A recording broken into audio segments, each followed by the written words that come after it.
sekalian, sahabat-sahabatku yang terkasih, selamat malam dan selamat berjumpa kembali di dalam kelas Zoom ini. Kita mau berbicara mengenai ruang yang terakhir. Tapi malam hari ini bukan pembicaraan kita yang terakhir, kita masih punya satu kesempatan lagi minggu depan. Yang malam hari ini kita mau berbicara mengenai pernikahan rohani yang terjadi di dalam tahap ketujuh, ruang atau puri ketujuh, puri batin Santa Teresia dari Avila. Sahabatku yang terkasih, minggu lalu kita berbicara mengenai ruang yang keenam. Dalam ruang yang keenam itu ada dua tanda otentik yang terjadi di sana.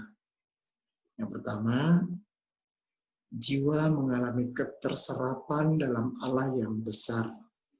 Keterserapan jiwa mengalami kehadiran Allah yang sangat besar, dan di sini kemudian poinnya adalah dalam ruang yang keenam, karena dalam ruang yang keempat jiwa juga mulai mengalami keterserapan dalam kontemplasi ruang yang keempat. Tapi dalam ruang yang keenam ini, jiwa semakin mengerti dan memahami Allah yang berdiam dalam dirinya. Jadi poin yang penting yang mesti kita perhatikan, baik di ruang yang kelima maupun ruang yang keenam, jiwa mengerti dan memahami. Jadi pengenalan itu terjadi dalam budi, pengenalan budi atau vision intelektual dalam budi. Jiwa mengerti dan memahami bahwa Allah berdiam dalam dirinya. Ini poin penting untuk mengerti baik tahap kelima maupun tahap keenam. Tapi dalam tahap keenam, pengertian dan pemahaman itu semakin dalam.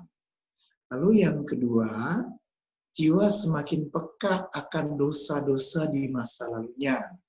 Jadi bukan dia berbuat dosa, tapi dia ingat dosa yang dilakukan di masa lalunya, dan dia diberi kesadaran dampak dari dosa yang dilakukannya.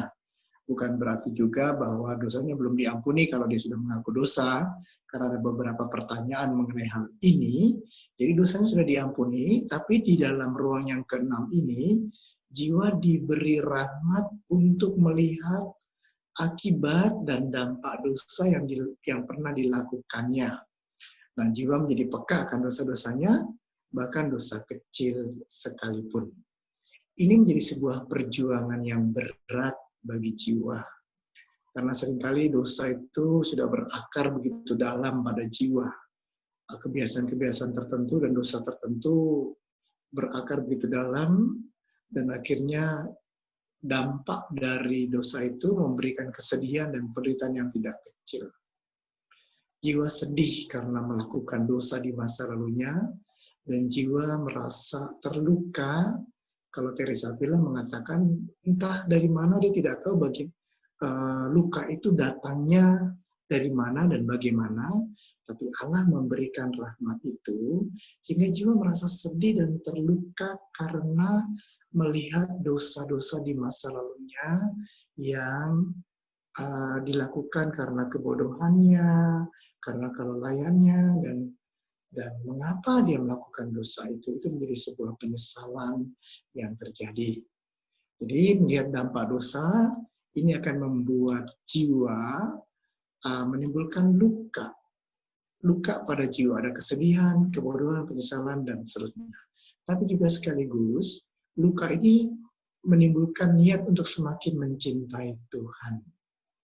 Teresa menyebut juga yang salib luka yang nikmat, karena dia terluka karena telah berbuat dosa, melihat dosa di masa lalu, tapi itu memberikan dorongan padanya untuk mencintai Tuhan. Itu memberikan dorongan dan kekuatan untuk semakin mengasihi dan mencoba untuk berkenan kepadanya. Nah, di sini jiwa juga mengalami kedamaian. Maka dikatakan baik oleh Teresa Avila maupun salib luka yang nikmat. Nah, maka saudara sekalian, ini hal-hal yang terjadi dalam ruang yang keenam. Dan melalui ekstase yang terjadi atau pengalaman keterserapan yang besar itu dialami oleh Santa Teresa Avila, ataupun juga malam gelap yang dialami oleh Yohanes Salib, akhirnya setelah melalui semuanya itu jiwa menyerahkan diri secara total kepada Allah.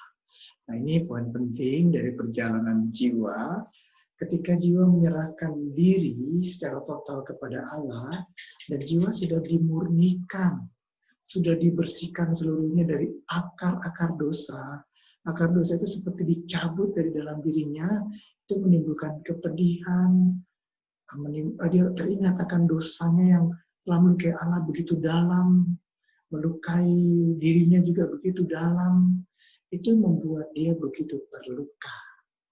Dan kemudian akhirnya jiwa yang memiliki kerinduan besar pada Allah, kemudian menyerahkan dirinya secara total kepada Allah. Nah, di sini tahap ke-6 memang tahap yang tidak mudah, tahap pemurnian secara total, yang akhirnya membuat jiwa tidak lagi memiliki akar dosa. Akar dosa sudah diambil seluruhnya dalam tahap yang ke-6 ini, atau kecenderungan pada dosa, baik dengan pikiran, perkataan, perbuatan, ataupun kelalaian. Kecenderungan-kecenderungan pada dosa dalam jiwa itu sudah diambil semuanya, dan jiwa sudah dimurnikan, dibersihkan dari segala kecenderungan-kecenderungan karena pikiran, perkataan, perbuatan, atau kelalaian yang mengarah pada dosa. Nah, di sini jiwa siap masuk di bawah ruang yang ke-7, dan di sana jiwa mengalami apa yang disebut oleh Santa Teresa Avila, pernikahan rohani. Saudara sekalian, mari kita melihat apa yang dimaksud pernikahan rohani oleh Santa Teresa dari Avila. Saudara sekalian, dalam ruang ini, jiwa menjadi satu dengan Allah. Jiwa mengalami persatuan yang definitif, persatuan yang tidak lagi pernah terputuskan dengan Allah. Jiwa bersatu dengan Allah, bersatu bukan soal fisiknya, tidak, tetapi soal kehendak dan cinta. Jiwa mencintai apa yang dicintai Allah, menghendaki apa yang dikehendaki Allah. Dan di sana seluruh daya jiwa, baik itu pikiran, imajinasi, maupun khayalannya, itu semua, dan juga kehendaknya, yang juga menjadi daya jiwa, itu terarah seluruhnya kepada Allah. Nah, di sini jiwa mengalami anugerah yang sangat luhur. Saudara sekalian, tidak ada gambaran kata-kata ataupun sesuatu yang dapat menggambarkan apa yang terjadi dalam ruang yang ke-7 ini. Jiwa yang dibawa masuk sana mengalami sebuah persatuan yang dekat, yang erat dengan Allah, dalam keserupaan dan kesamaan dengan Allah. Jiwa dimurnikan, dipeluhurkan, dan mengalami kodrat sejatinya bahwa dia diciptakan sehakikat dengan Allah. Ini sebuah rahmat yang sangat besar. Saudara sekalian, dalam ruang yang ke-7 ini, Allah menyatakan dirinya secara terbuka. Jadi jiwa tidak lagi melihat Allah dalam seluruh, tapi jiwa melihat Allah dalam keadaan yang sesungguhnya. Allah menyatakan dirinya secara terbuka kepada manusia atau kepada jiwa. Dan di sini jiwa mengalami anugerah pernikahan rohani.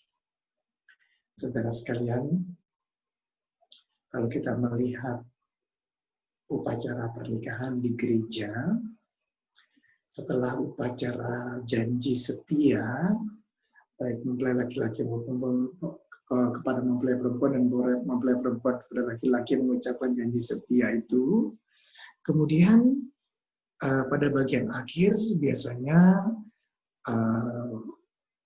selubung wanita itu dibuka supaya mempelai pria dapat melihat mempelai wanita dari muka ke muka tanpa selubung, tanpa misteri lagi. Itu sebuah pernikahan di dunia ini. Hal yang sama juga bisa menggambarkan demikian. Dalam pernikahan rohani ini, Allah tidak lagi hadir dalam misteri, tapi Allah menyatakan dirinya secara terbuka kepada manusia, kepada jiwa, siapa dia sesungguhnya, siapa Allah sesungguhnya, dan jiwa dengan satu cara dipersatukan dengan Allah untuk selama-lamanya. Ini sebuah rahmat yang sangat besar. Dan persatuan ini merupakan persatuan yang definitif dan tidak akan terpisahkan lagi. Seperti sebuah perkawinan, pernikahan itu tidak ada perceraian.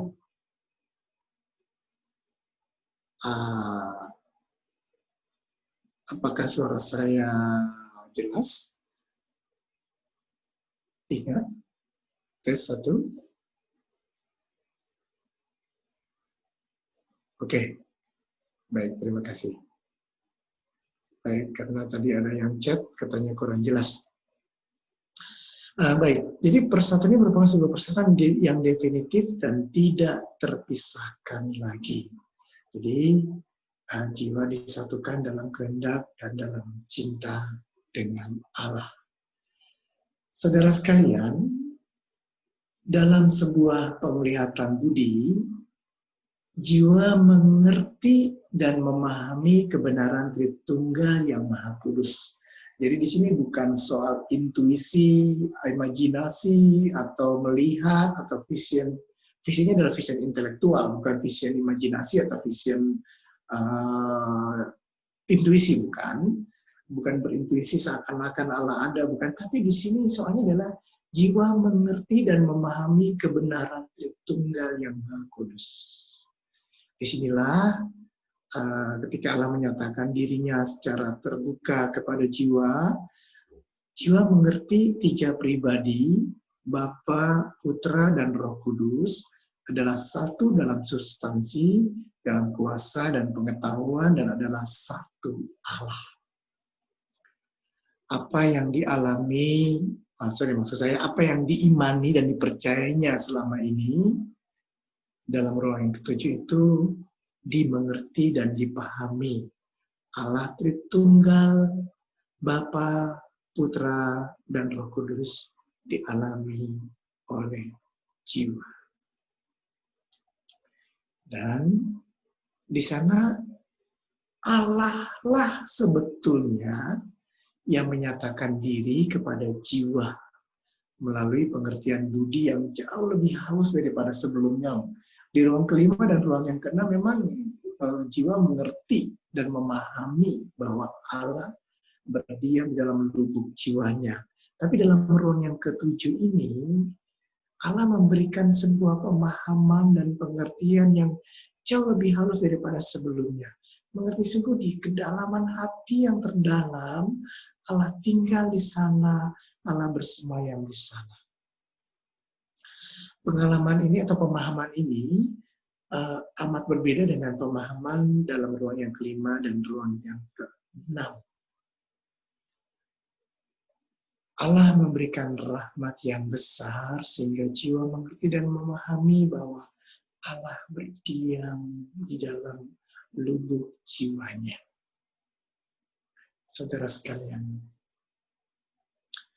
apa perbedaan ruang keenam dan ruang yang ketujuh? Ruang yang keenam, minggu lalu kita sebut ini sebagai ruang pertunangan rohani. Pertunangan, seorang yang bertunangan itu memang itu adalah persatuan 2 pribadi yang berbeda. Tapi dalam pertunangan itu masih dapat diputuskan, meskipun sangat jarang terjadi, tetapi pertunangan itu masih dapat diputuskan. Sedangkan pernikahan rohani itu tidak dapat diputuskan lagi. Jiwa akan tinggal di pusatnya bersama dengan Allah dan tidak dapat dipisahkan lagi. Jadi jiwa mengalami pengalaman kehadiran Allah, sekaligus juga mengalami pengalaman akan kesejatian dirinya sebagai citra Allah, sebagai gambaran Allah. Jiwa mengalami dan mengerti serta memahaminya, dan jiwa di sana hidup dalam kesahajaan, mengalami semuanya itu. Nah, saudara sekalian, dalam ruang yang ketujuh ini, ekstase yang dialami oleh Teresa Avila itu hilang, sudah berakhir. Malam gelap Yohanes Salib sudah berakhir. Nah, dalam ruang yang ketujuh ini, ruang di mana jiwa mengalami sebuah kesederhanaan dan kesahajaan. Dia mengalami Allah yang tinggal dalam lubuk hatinya, dan dalam kesederhanaan, dalam pengertian itu, dia hidupnya menjadi simple, menjadi sederhana. Tetapi dalam sebuah persatuan cinta dan kehendak dengan Allah. Ekstase, malam gelap, dan pemurnian sudah berakhir dalam tahap ini. Saudara sekalian, Teresa Avila melihat ruang yang ketujuh ini seperti dua sisi dari medali yang sama, dua sisi mata uang. Dia mengatakan demikian. Bila kita mengosongkan diri dari segala ciptaan dan melepaskannya karena cinta kepada Allah, maka pastilah Tuhan akan mengisi kekosongan itu dengan dirinya. Jadi dikatakan oleh Santa Teresa Avila. Nah, di sini ada dua sisi dari satu mata uang yang sama. Sisi yang pertama adalah jiwa menjadi kosong terhadap segala sesuatu yang bukan Allah. Tidak ada lagi kelekatan pada sesuatu yang bukan Allah. Baik itu hal-hal jasmani maupun hal-hal rohani, kepandaian, karunia-karunia, dan apa yang dimilikinya yang dianggap hebat atau besar sebelumnya, sekarang jiwa tidak lagi terikat pada hal-hal itu.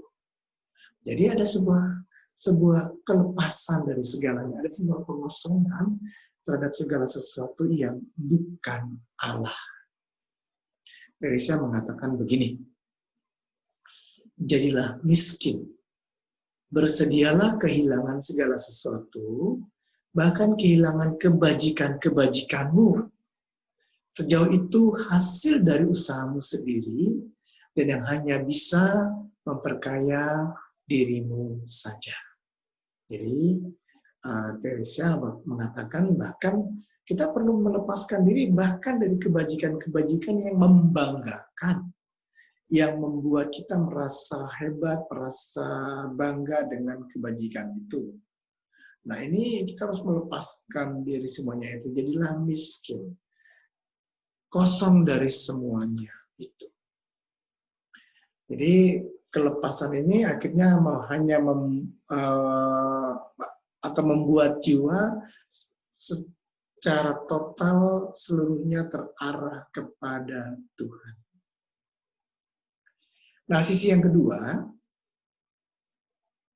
jiwa memiliki kekosongan, tapi juga jiwa memiliki kerinduan yang tidak terbatas kepada Allah.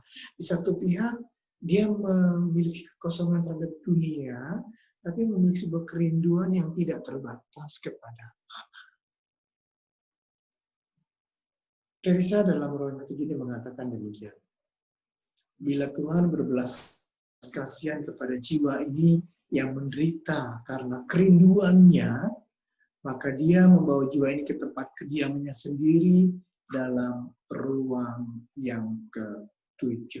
Jadi jiwa memiliki sebuah kerinduan yang sangat besar akan Allah. Nah, di sini egonya yang lama itu hilang.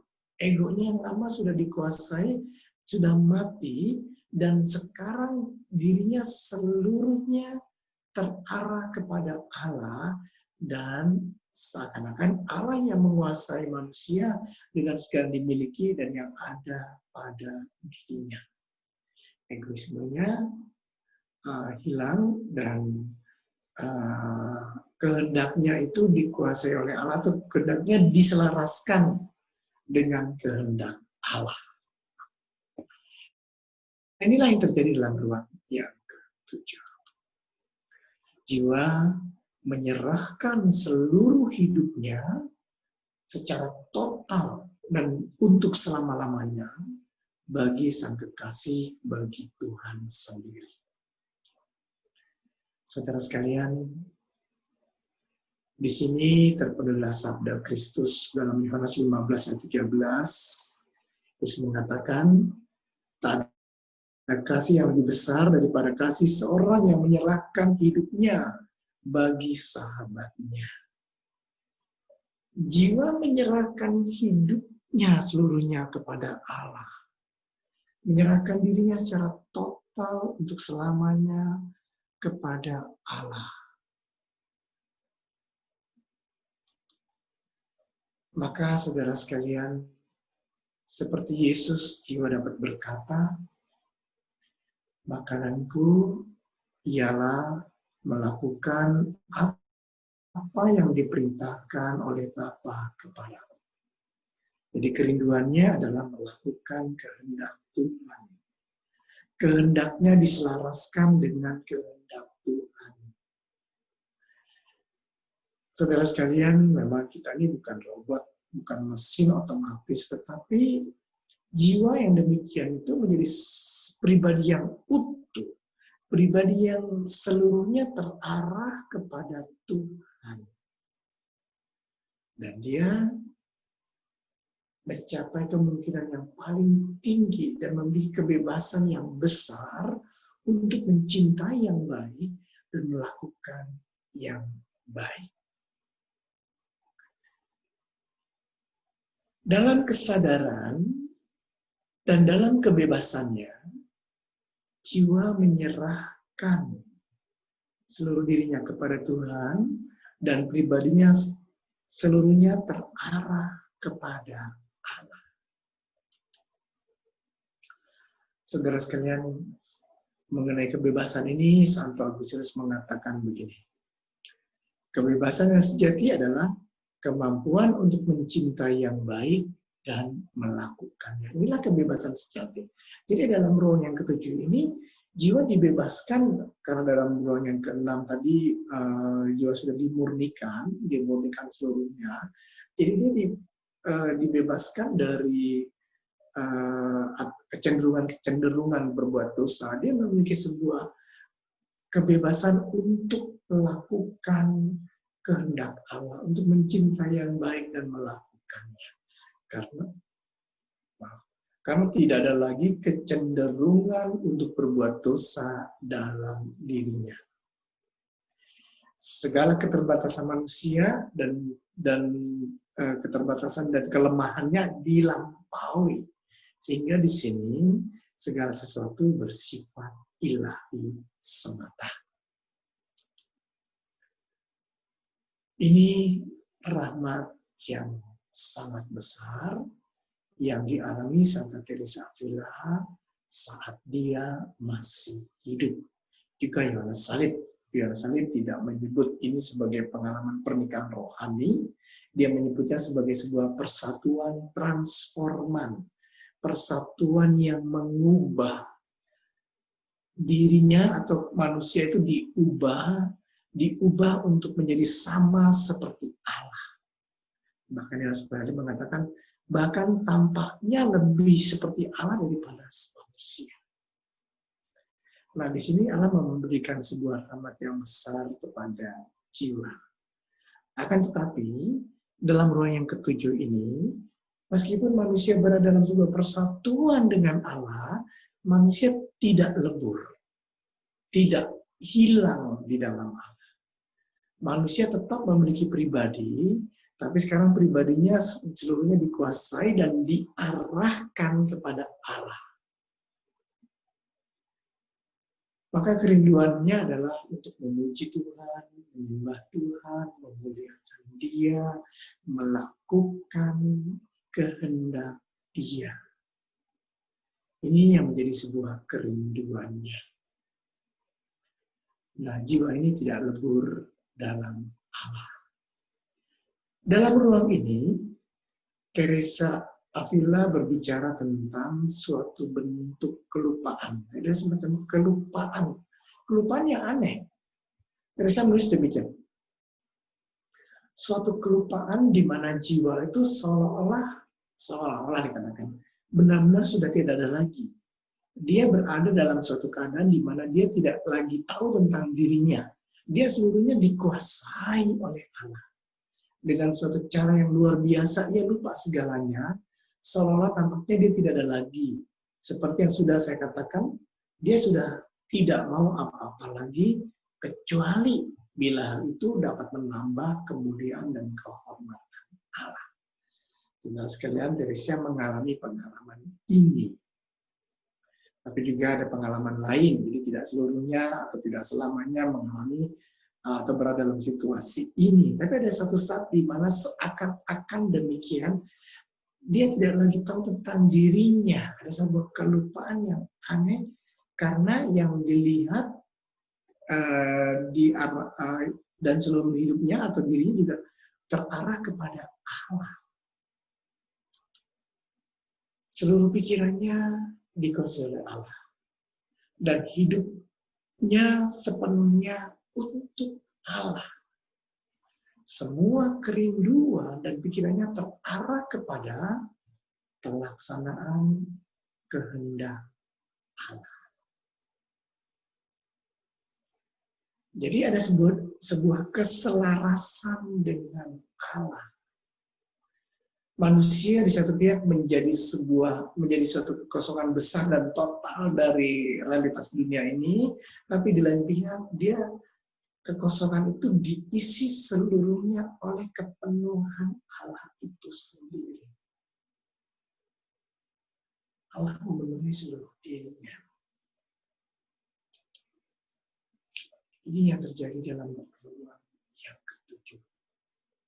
Maka memang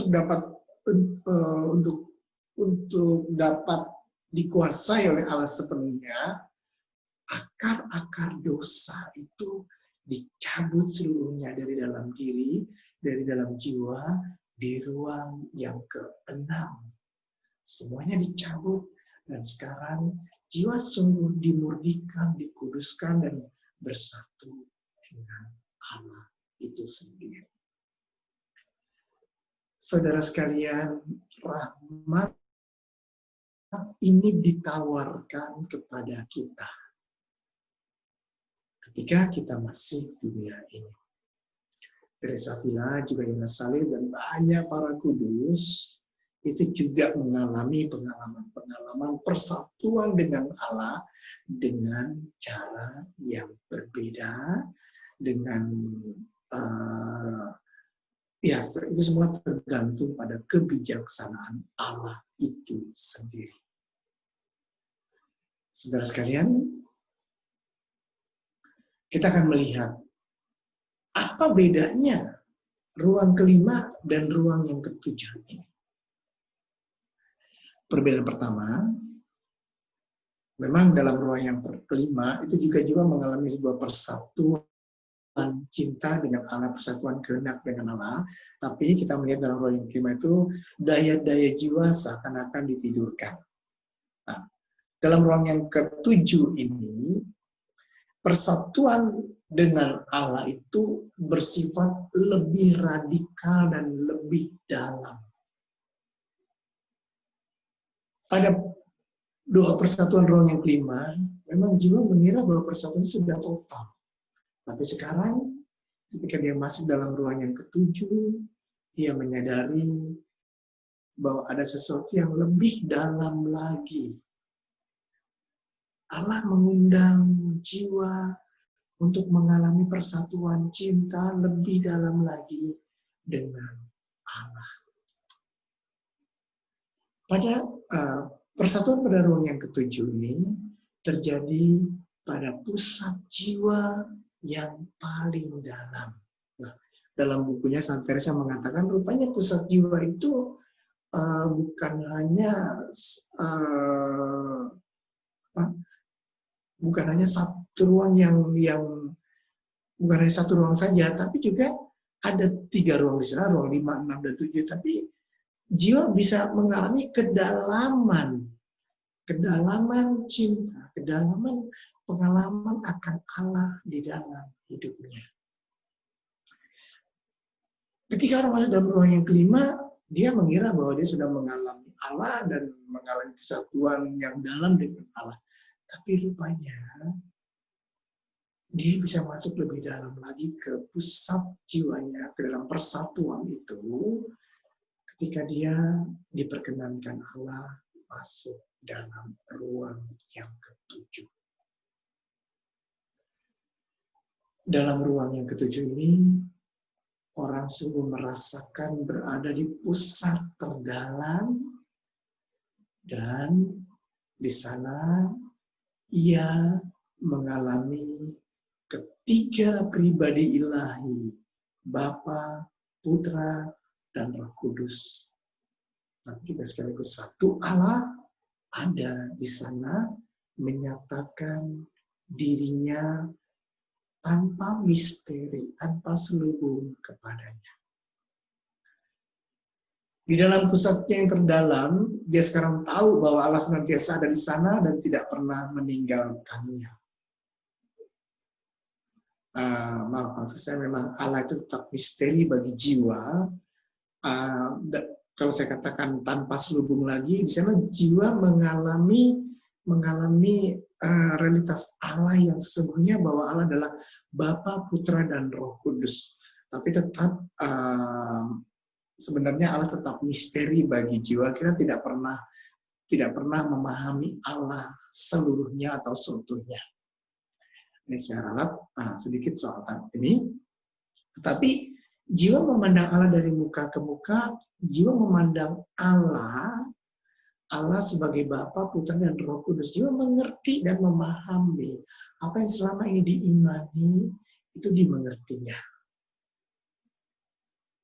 Allah hadir tanpa selubung kepada jiwa. Nah, dalam pusat jiwanya yang terdalam, dia sekarang tahu bahwa Allah senantiasa ada di sana dan Allah tidak pernah meninggalkannya. Saudara sekalian, panca indera dan daya-daya jiwa sekarang mengalami persatuan dengan Allah. Kecenderungan jiwa, pikiran, imajinasi, kehendak itu tidak pernah lagi mengacaukan persatuannya dengan Allah. Nah, saudara sekalian, dalam situasi itu tidak berarti bahwa orang selalu merasakan damai saja, tidak. Ada tugas dan tanggung jawab tertentu yang kadang-kadang menuntut seluruh perhatian, dan di permukaan itu tidak selalu kelihatan damai, tapi di dalam hati tetap mengalami kedamaian. Ada tugas dan tanggung jawab tertentu yang seringkali menuntut perhatian. Tampaknya jiwa tidak mengalami kedamaian secara tampaknya, tetapi dalam hati dia tidak akan pernah kehilangan persatuannya dengan Allah. Saudara sekalian, Yohanes Salib menulis demikian.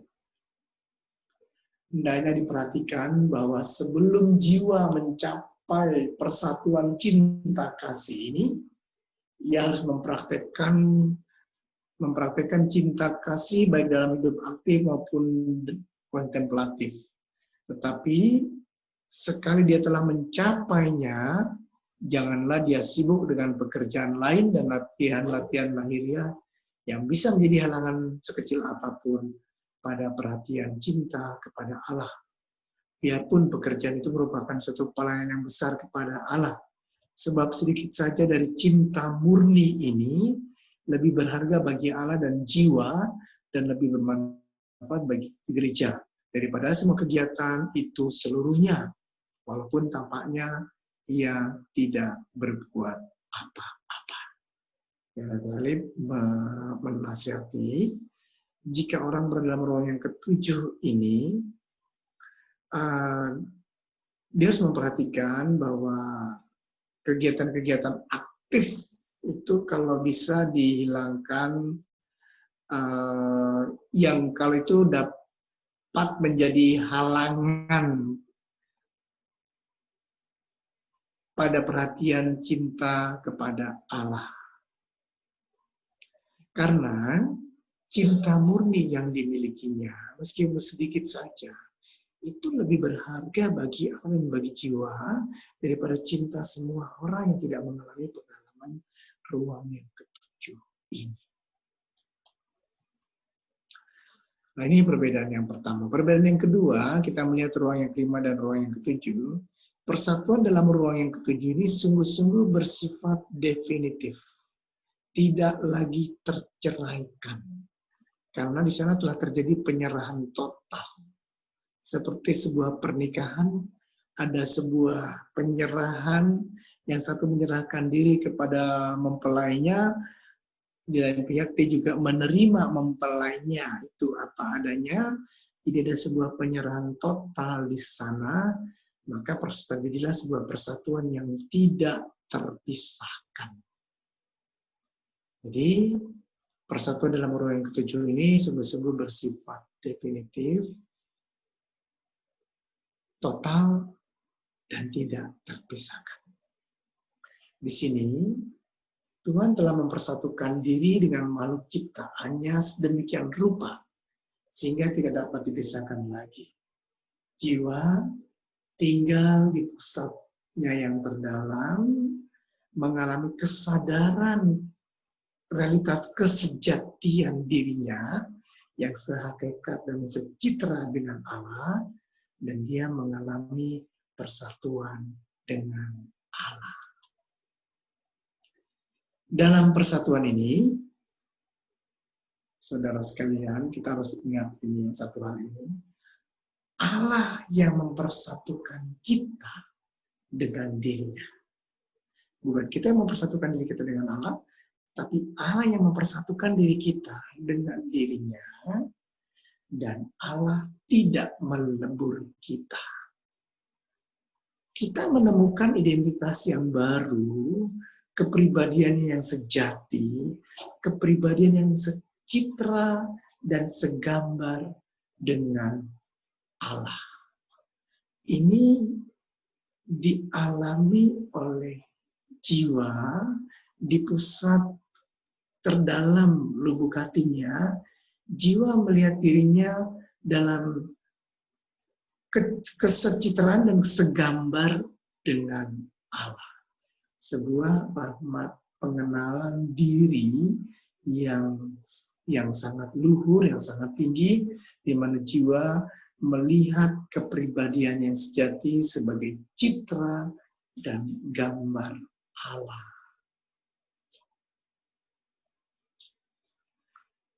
Saudara sekalian, perbedaan yang ketiga,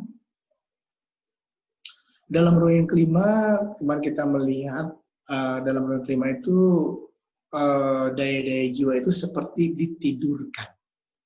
Ingatan, imajinasi, juga fantasinya, kehendaknya, itu kehendak tidak ditidurkan, kehendaknya adalah kehendak untuk mencintai Tuhan.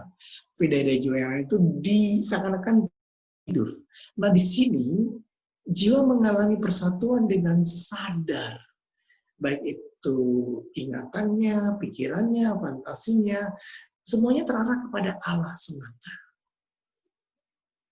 Jadi sekarang seluruh daya jiwanya itu terarah kepada Allah. Ini perbedaan ruang ketujuh dan ruang yang kelima.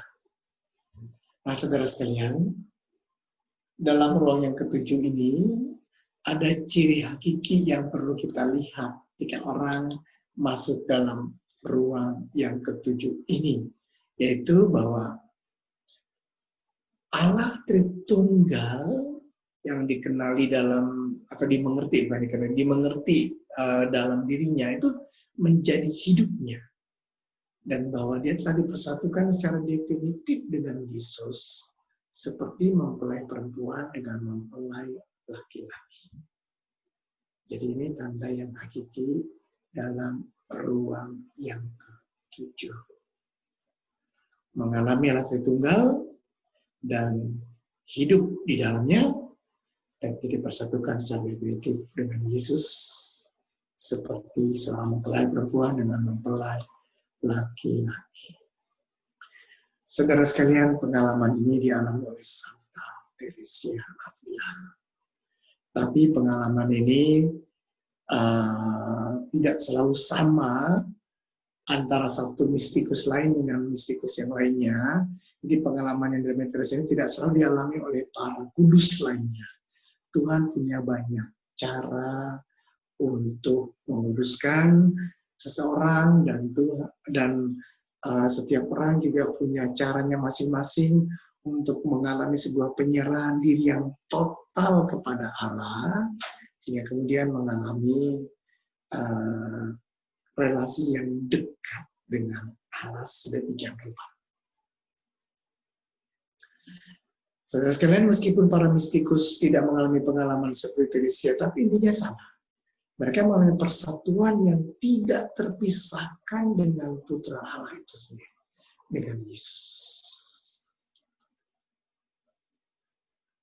Pada zaman kita ini, kita mengenal Teresia Lisieux. Teresia Lisieux melihat persatuannya dengan Allah sebagai persatuan seorang anak dengan bapaknya. Yesus dilihat sebagai Bapa yang baik. Dalam kemanusiaannya, Yesus bagi Teresia Lisieux adalah Bapa. Bapa yang mencintainya, Bapa dalam kesempurnaan seorang Bapa, begitu mengasihi, begitu mencintainya, dan Teresia menyerahkan dirinya secara total kepada Yesus sebagai seorang anak. Percaya kepada Yesus sebagai seorang anak kecil. Ini menjadi sebuah jalan bagi Teresia mengalami kekudusan ketika dia menyerahkan dirinya secara total sebagai seorang anak kepada bapaknya. Nah, persatuan ini terjadi antara Teresia Lisieux dengan Allah, ya, antara anak dengan bapaknya. Persatuan yang begitu mendalam sehingga kehendak Bapa menjadi kehendak Teresia Lisieux. Dia ingin melakukan atau menjadi kehendak Bapaknya. Persatuan dialami juga oleh Teresia Lisieux, tapi dengan cara yang sedikit berbeda. Mungkin lain kali kita akan bicara soal Teresia Lisieux, karena menarik. Teresia Lisieux ini anak rohani Teresa Avila. Bagaimana Teresia Lisieux mengalami kekudusan, tentu saja ada andil Teresa Avila di sana. Di satu saat kita akan melihat hal ini. Saudara sekalian, satu ciri yang menyolok dari orang yang telah sampai ke ruang ini ialah kesederhanaan. Kesederhanaan dan kesahajaan dalam segala hal, dalam tingkah laku, ucapan, dan juga tindakannya. Jadi dia tampil dalam kesederhanaan dan kesahajaan. dalam keyakinan bahwa Allah berdiam dalam lubuk hatinya, tidak ada lagi sesuatu yang dicari dan tidak ada sesuatu lagi yang dirindukan kecuali melakukan kehendak Allah tentu saja, maka dia akan tampil dalam kesederhanaan dan kesahajaan.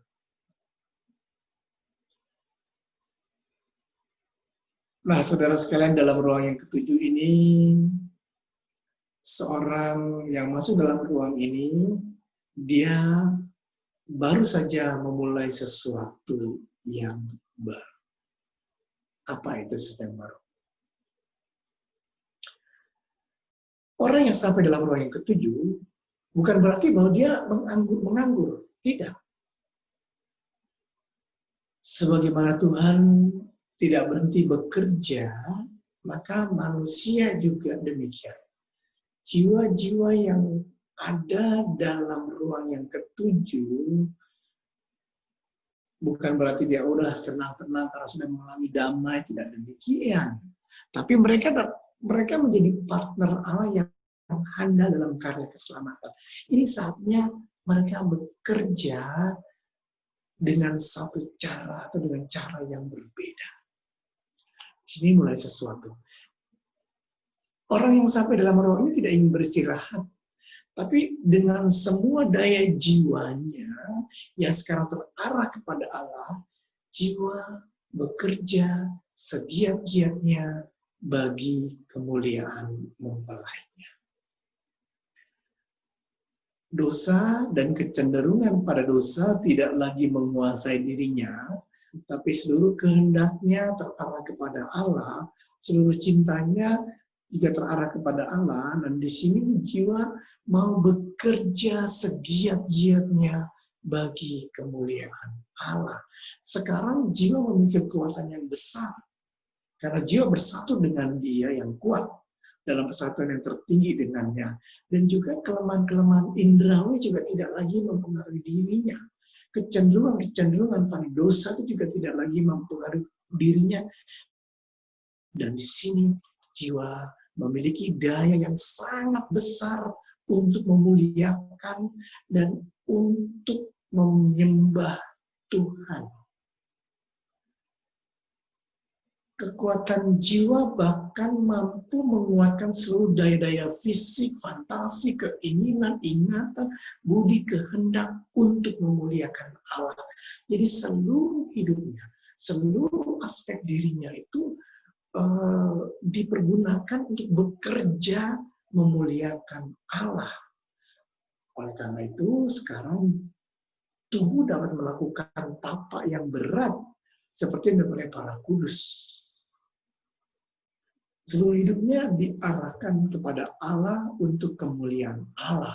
Sekarang jiwa yang memiliki kekuatan, karena jiwa sudah dikuatkan dan dibebaskan dari kelemahan-kelemahannya, maka sekarang jiwa dapat mengikuti jejak Yesus, Bunda Maria menderita, para rasul dan para kudus lainnya yang mengabdi Allah dengan seluruh hidupnya dan mengabdi Allah secara total. Kristus makanannya adalah melakukan kehendak Allah. Maka jiwa yang sampai dalam ruang yang ketujuh ini dapat mengikuti jejak Yesus, Bunda Maria, dan para kudus lainnya untuk mengabdi Allah seperti mereka semua mengabdi Allah secara total. Dan ini kerinduan ini dikuatkan karena apa? Karena manusia dibebaskan dari kelemahan-kelemahannya. Nah, saudara sekalian, bagi jiwa tidak ada waktu untuk beristirahat. Bahkan malam hari pun jiwa tidak beristirahat. Kerinduannya untuk bisa menyenangkan hati Tuhan itu terjadi. Dia ingin selalu memuji, meluhurkan, dan berusaha untuk tidak menyakitinya lagi. Pendeknya, segala daya upaya dilakukan untuk menyenangkan Tuhan, untuk melakukan kehendaknya, dan jiwa berusaha untuk tidak menyakitinya lagi. Pada jiwa yang demikian ada sebuah kerinduan untuk melayani semua orang. Ada kerinduan dan keinginan untuk menderita bagi jiwa-jiwa supaya mereka dapat memuji Tuhan. Jiwa akan mencari cara agar dapat senantiasa melayaninya dan mengungkapkan cintanya dengan ikut menderita bersama Dia. Saya teringat ada satu ungkapan Teresa Lisieux. Dia mengatakan dia rela masuk ke dalam neraka untuk menyelamatkan jiwa di sana dan demi cintanya kepada Tuhan.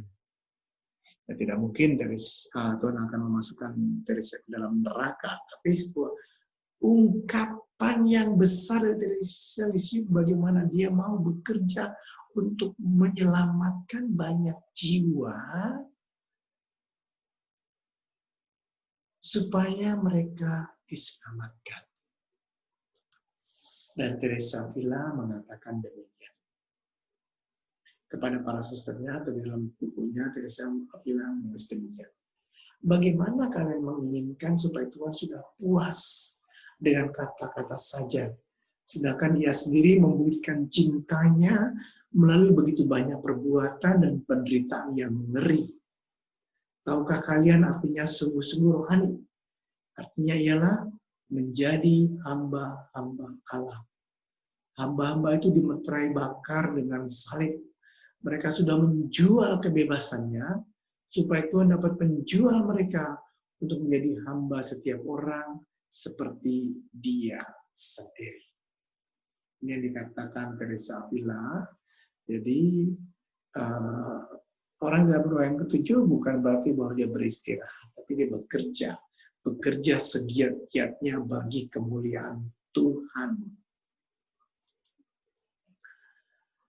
Dan jiwa akan merasa sedih jika melihat mempelainya itu dihina.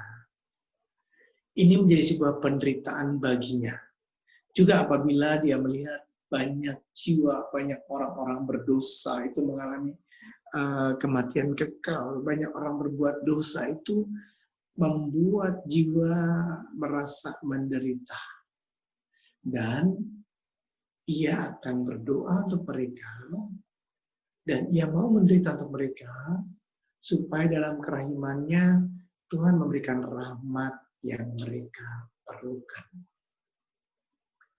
Teresa Lisieux mengatakan dia ingin menjadi kurban bakar, kurban cinta kasih, supaya cinta Tuhan sampai kepada orang-orang yang menolak cintanya.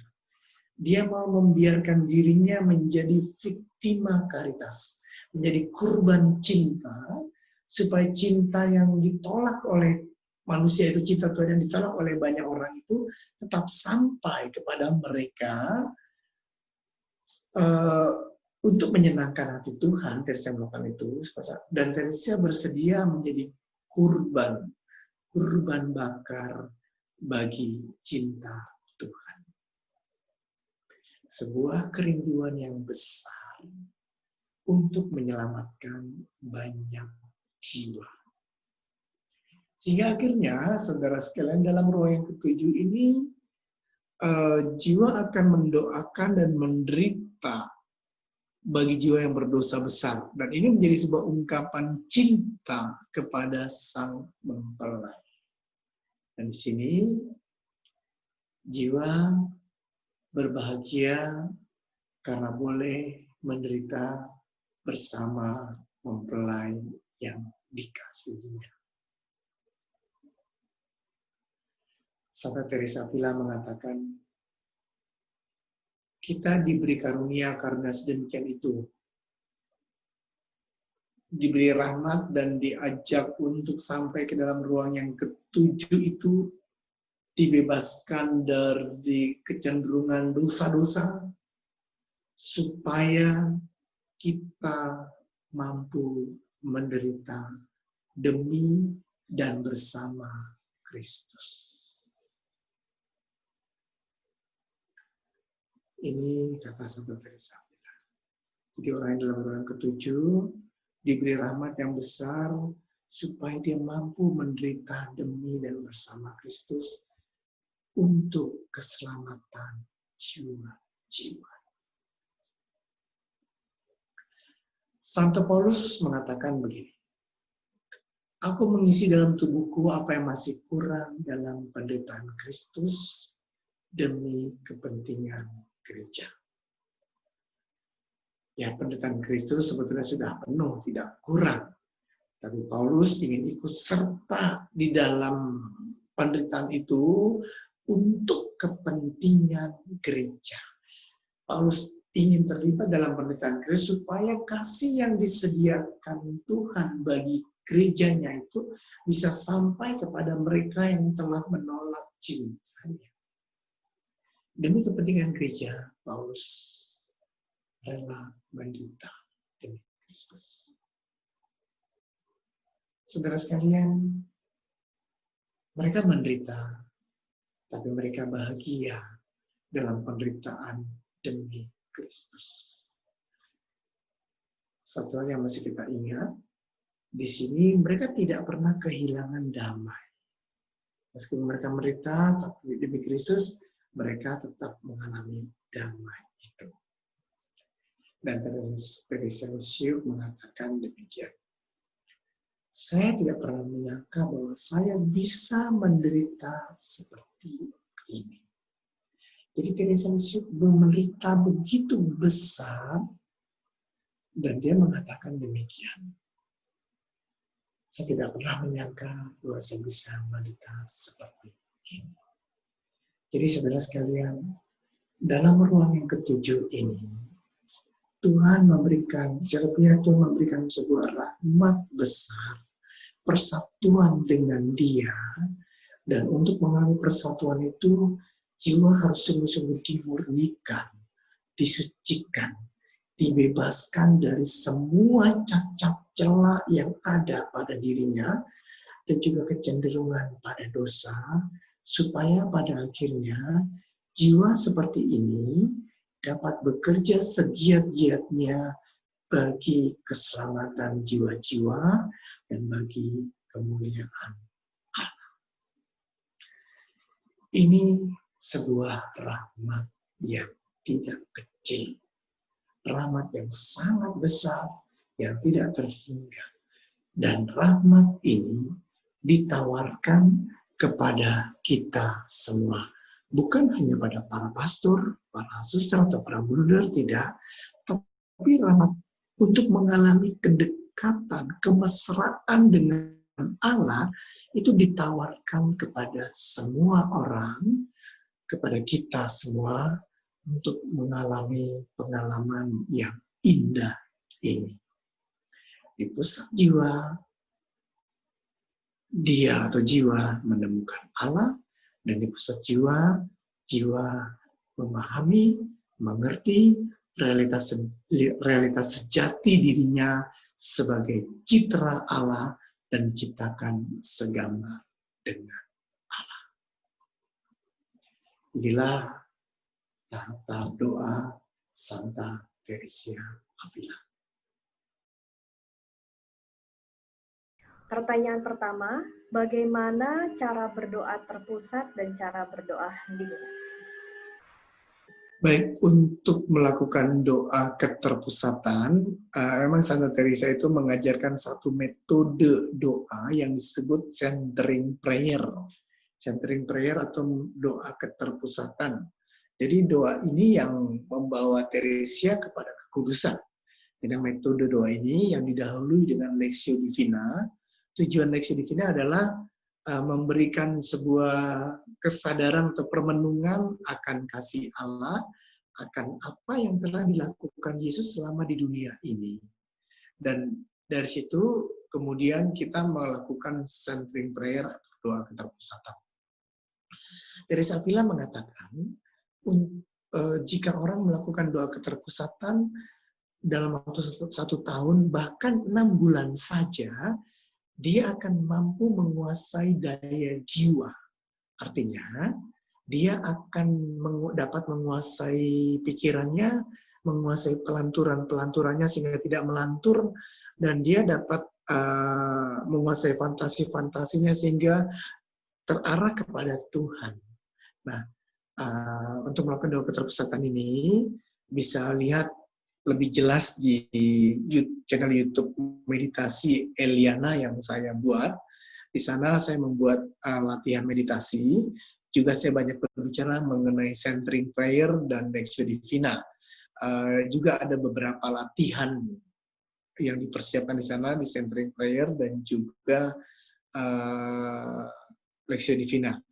Nah, mengenai cara berdoa hening, doa hening kalau yang dimaksud dalam pertanyaan ini adalah doa hening yang dialami dalam ruang yang keempat. Doa hening yang membawa kepada kedamaian itu sebuah rahmat Tuhan.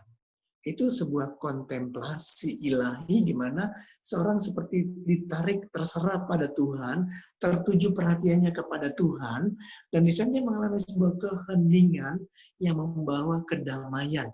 Nah, kalau yang dimaksud dengan pertanyaan ini adalah doa keheningan seperti itu, ini rahmat Tuhan.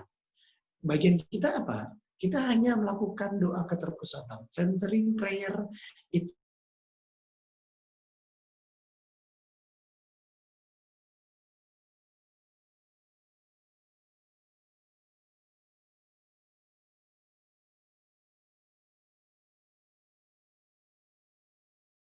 lakukan. Jadi bisa tahu Tuhan itu seperti apa, begitukah?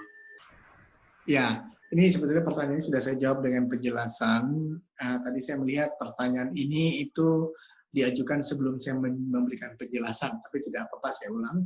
Jadi dalam ruang yang ketujuh ini, Allah menyatakan dirinya secara terbuka dalam arti bahwa jiwa mengalami kehadiran Allah Tritunggal. Apa yang selama ini diimani sebagai Allah Tritunggal, sekarang dimengerti dan dipahami.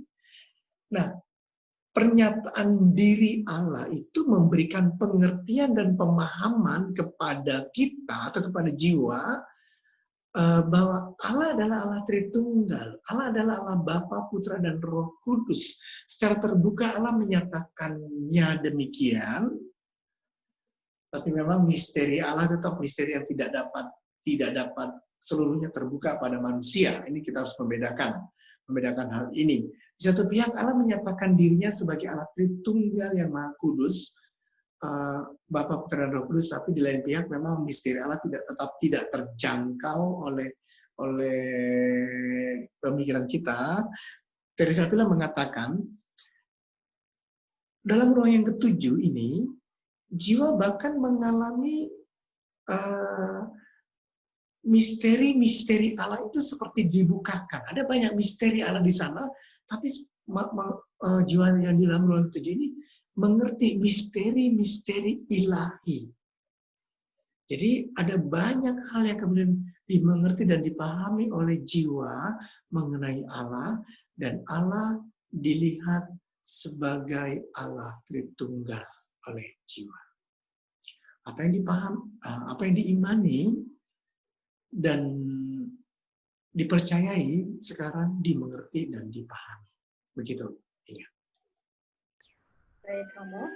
Pertanyaan berikutnya, apakah manusia biasa bisa mencapai ruang ketujuh, tidak harus meninggal lebih dahulu? Lalu secara kasat mata, penampakan manusia yang jiwanya sudah mencapai ruang ketujuh seperti apa? Teresa Avila mengalami pengalaman ruang yang ketujuh ini selama dia masih hidup. Dia mengalami pengalaman cinta Allah yang demikian besar dan mengalami persatuan yang begitu besar dengan Allah. Ada banyak orang mengalami ini, para kudus itu seperti Teresa Lisieux, Elizabeth Trinitas, itu mengalami pengalaman ini, persatuan yang mesra dengan Allah dalam ruang yang ketujuh. Penampakan lahiriahnya ya tetap tidak ada sesuatu yang berbeda dengan fisik, ya, tapi ada sebuah kerinduan besar dalam jiwanya, dalam dirinya untuk melakukan kehendak Allah. Memang di lain pihak juga jiwa menjadi sederhana dalam tutur kata, dalam sikap, juga dalam perbuatannya menjadi sederhana.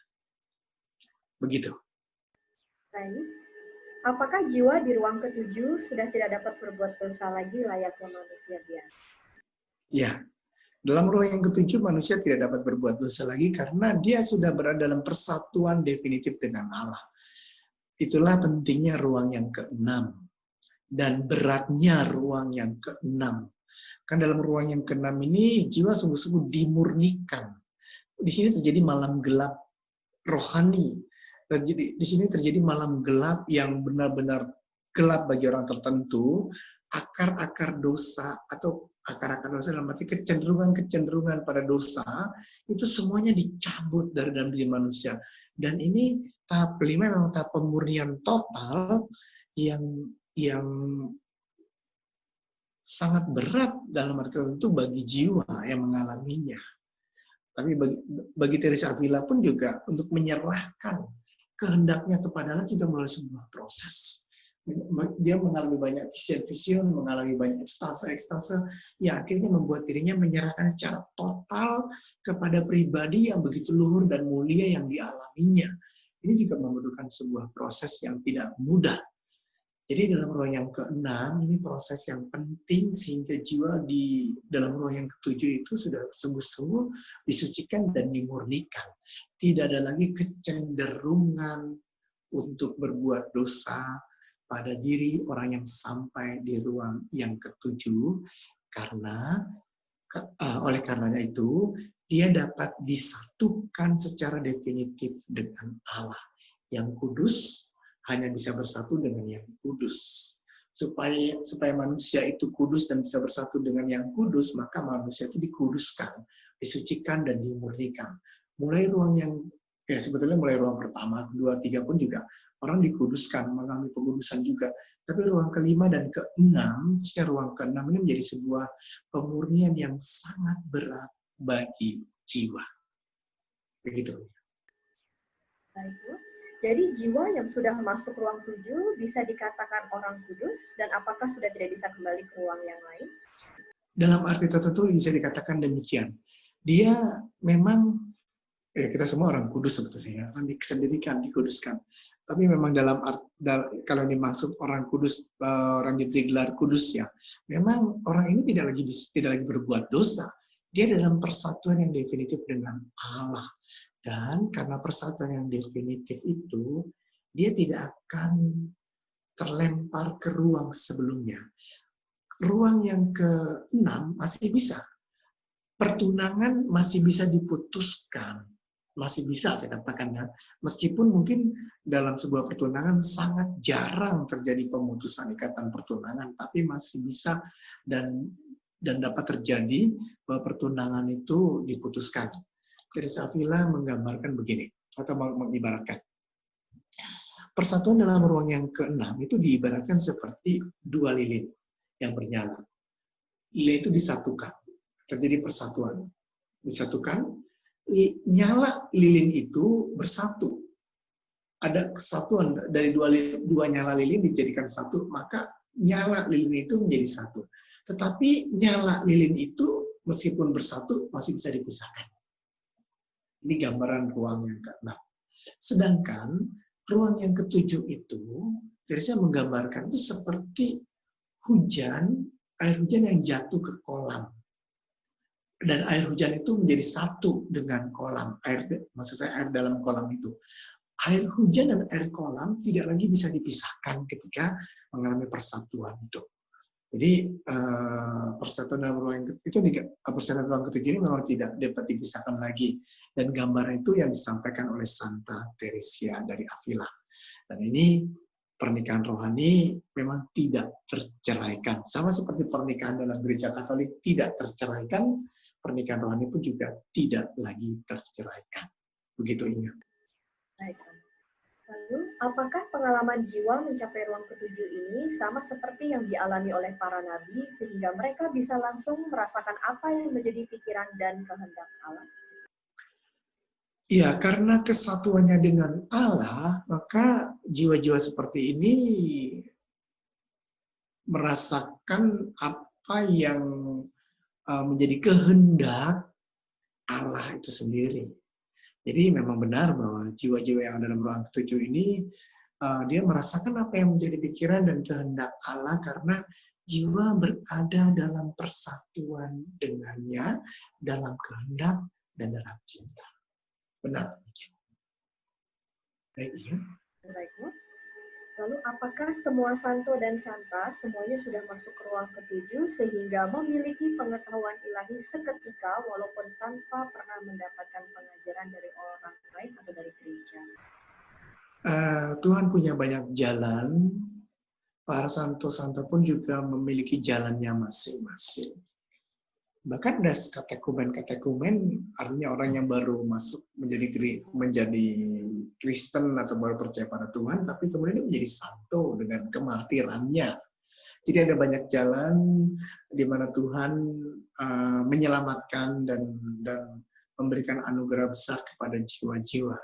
Ya, Tuhan punya kebijaksanaan sendiri, dan Tuhan menempatkan para kudus untuk menjadi teladan dalam banyak aspek kehidupan kita. Teresa Avila dan Teresa Avila dan Yohanes Salib secara khusus, mereka menjadi kudus dan menjadi teladan bagi mereka yang memang ingin mendalami kehidupan rohani. Jadi ada banyak jalan untuk menjadi kudus. Apakah setelah di ruang 7 terjadi persatuan dengan Allah atau perkalian rohani? Misalnya itu Bill Gates, dia akan kembali ke kegiatannya semula dengan diperkaya oleh hasil malam gelap roh, atau kehidupannya berubah dengan tipe kehidupan monastik? Kehidupannya sama dengan kehidupan yang dijalaninya. Tidak lalu kemudian dia menjadi seorang yang hidup dalam monastik dalam arti hidup di membiara ya, hidup membiara. Tidak lalu kemudian dia hidup seperti seorang yang hidup dalam biara, tidak. Seorang awam juga dapat mengalami persatuan cinta dengan Allah dan dia akan hidup sesuai dengan kodratnya. Rahmat Allah itu menyempurnakan kodrat kita. Tidak pernah menghilangkan atau mengubah kodrat kita, tapi rahmat Allah itu menyempurnakan kodrat kita. Jadi kalau seorang bapak misalkan dikuduskan oleh Tuhan, disucikan oleh Tuhan, dan mengalami sebuah kedalaman hidup rohani yang dalam, maka rahmat Tuhan menyempurnakan kodratnya sebagai seorang bapak yang memiliki relasi dengan istri dan anak, tidak lalu menjadi seorang yang hidup membiara demikian. Gitu. Baik. Jika Allah sudah menyatakan dirinya kepada kita, kehadirannya tersebut itu dalam bentuk apa? Apakah jika kita bisa mendengar suaranya, suara yang menuntun kita agar dijauhkan dari mara bahaya dan lain-lain, atau memiliki karunia tertentu?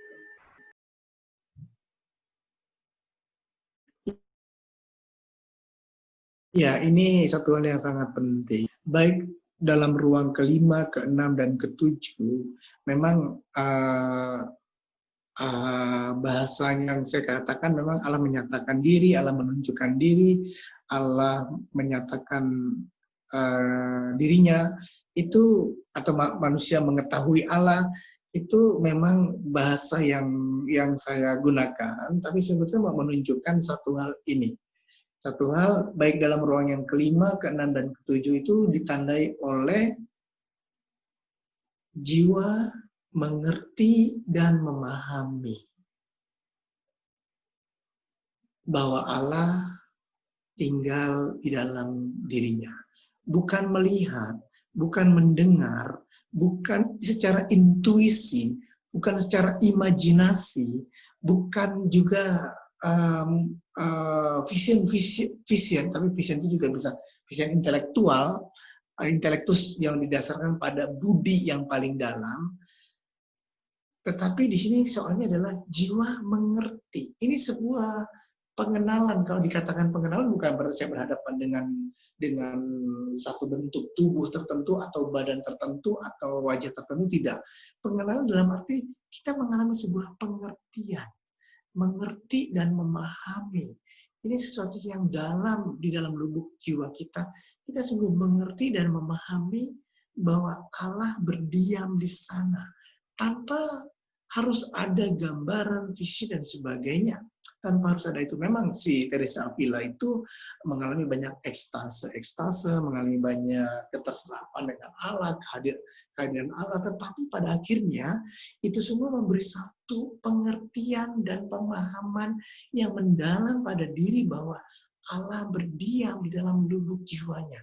Jadi, tanda otentik bahwa orang sampai dalam ruang kelima atau keenam atau ketujuh adalah jiwa mengerti dan memahami bahwa Allah berdiam di dalam lubuk jiwanya.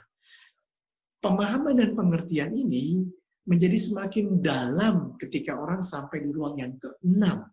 Dan ini menjadi semakin dalam lagi ketika dia sampai di ruang yang ketujuh. Nah, di sini poinnya adalah mengerti dan memahami realitas Allah yang berdiam di dalam lubuk jiwa. Begitu ya. Baik, Romo. Karena ini sudah jam 9, pertanyaan terakhir. Apakah masuk ruang ketujuh ini bisa dicapai oleh manusia mengingat begitu banyak godaan selama hidup di dunia ini? Dan apakah tanda-tanda bahwa seseorang sangat merindukan Tuhan? Baik. Memang Teresa Avila ini mengalami pengalaman itu juga Yohanes Salib, Teresa Lisieux, kemudian Yohanes Maria Vianney maksud saya, Yohanes Maria Vianney, juga ada banyak orang kudus yang mengalami pengalaman ini sejak di dunia ini.